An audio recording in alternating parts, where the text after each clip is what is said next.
পাপ হয়ে যাবে। আমার এত সুন্দর বউ তুমি কেন দুঃখে তালাক দাও? মা গো, তাহলে তোমার বউ তোমাকে তোমার কথা কেন কয়? তুমি বলে গাইল পর মারপিট করো, তুমি বলে যা যা ভাষা বলো। মা তুমি যদি নাকচ মনে হয় তালাক দিয়ে দেয়। না বাবা, আমি বউ তো গালি পারি নাই, আমি অন্যায় কথা বলি নাই। মা আমি না বউকে আম্মা করি ডাকি, এলে মিথ্যা কথা। বেটা বলছে না, এত সুন্দর কথা বললে কোনোদিন বউ তালাক নামা চাইতে পারে না। সত্যি করে বল মা, মা কথা গোপন করে রাখিস না। নাকচ যদি হচ্ছে মামা করি বলবা।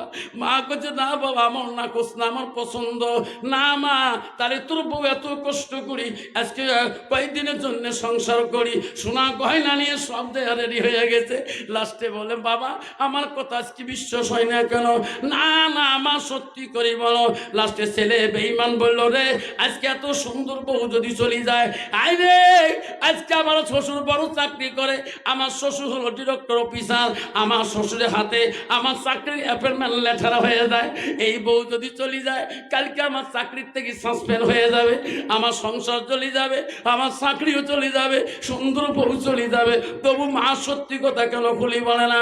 মা সত্যি করে বল, মা সত্যি করে বল। মা কান্দি পাগল হয়ে যায়, মা চোখের পানি বিশ্বাস ওই দিন হয় না।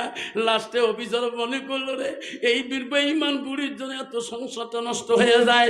মা বড় বুড়া মানুষ, হাঁটতে পারে না, লড়তে পারে না, লাঠি একটা ঠোকা দিয়ে বাহিরে যায় উজু করতে, খানার ঘরে খানা খাইতে লাঠি ব্যালেন্স দিয়ে যায়, ওই লাঠিটা বুড়ি শীতানে তুই ঘুমিয়ে যায়।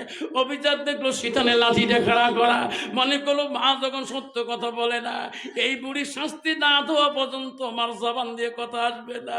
মার শীতানের লাঠিটা তুলি নিয়ে এমন জোরে মার শরীরে ডাং শুরু করে দিল।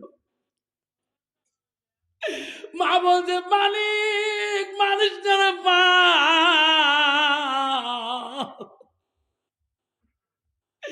ও বাবা মারিস না, আমি আর সহ্য করতে পারি না।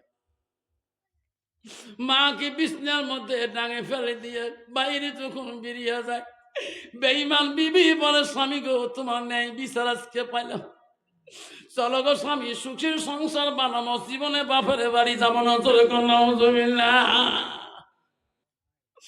বেঈমান বিবি গো, সোনারা শোনেরা কেন সোনারা, বিবি যদি আল্লাহওয়ালা মুত্তাকিন পরহেজগারী না হয়, কোরআন পানওয়ালা না হয়, বিবি যদি আল্লাহওয়ালা না হয়, ওই বিবির দ্বারা স্বামী শান্তি পাবে না, ওই বিবির দ্বারা শাশুড়ি শান্তি পাবে না, ওই বিবির দ্বারা শ্বশুর শান্তি পাবে না, ওই বিবির দ্বারা ছেলের মা বাবা শান্তি পাবে না, ওই বিবির দ্বারা ছেলের ভাই বোন শান্তি পাবে না, যদি মেয়েটা আল্লাহওয়ালা মুত্তাকিন পরহেজগারী না হয়। মারে বাকি রাত কান্দে বিছনার মধ্যে বিবি, বেঈমান বিবি স্বামীর সোহাগ দেখায়। সকালবেলা বিবি আদর থেকে অফিস পাঠিয়ে দেয়, যে ছেলে অফিস গেলে মার হাতে চুমে খেয়ে যায়, মার কাছে দোয়া নিয়ে যায়, সেই দিনটাই ছেলে আর মার মুখেও তাকায় না, মার ঘুরে কোনো চা পানি আসে না, মা কিছু না চায়, মা কান্দে রে।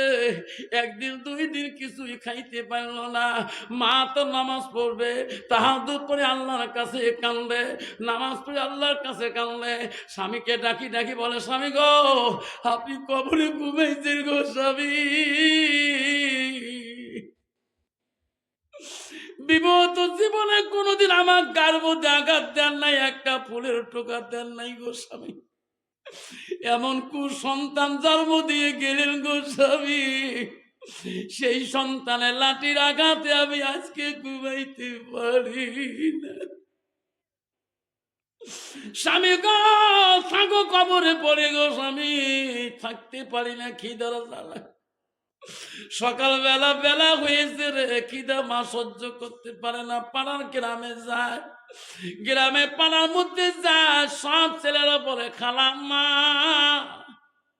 তুই চোখে কেন খালাম্মা পানি, খালাম্মা তুই না অফিসার মানুষের মাও পাই না বড় বিচার, খালাম্মা তুমি না আমার বাড়িতে আসো না, ফুবু আম্মা তো চোখত পানি কে, খালাম্মা ফুবু আম্মা এত ধৈর্য রে, এই ভাজটা ভাগিলে যদি কুলি বলি তোমার ভাই অফিসার আমাকে লাঠি দিয়ে কোবাইছে, এই গ্রামের পাড়া একটা ভাগিনা আমার ছেলের লাশ থুবে না। মানে তো ধৈর্য রে। কেউ কে পাড়ার কোনো ছেলে ভাগ্নে ভাগ্নি কে বললো না। 3 দিন পরে মা অনাহারে তাকিয়ে বেডিং পত্র বানিয়ে স্বামীর কবরের পাশে যা বলে, স্বামী গো গেলাম গো স্বামী, প্রতিদিন ফজর নামাজ পড়ি, প্রতি ওয়াক্ত নামাজ পড়ি, তোমার নাম ধরি দোয়া করি, আজকে তোমার কবরে তোমরা থাকো গো স্বামী, এমন দেশে চলে যাব গো স্বামী, না খেয়ে মারা যাব। এই কুসন্তান বেটার ইনকামের টাকা খেয়া আল্লাহর ইবাদত করতে চাই না। এই কথা বলি যখন বিবাহ চলিয়ে যায় রে, 2 দিন 3 দিন থেকে মা নাই, 1 মাস থেকে মা নাই, বেঈমান অফিসার হঠাৎ করে রাস্তা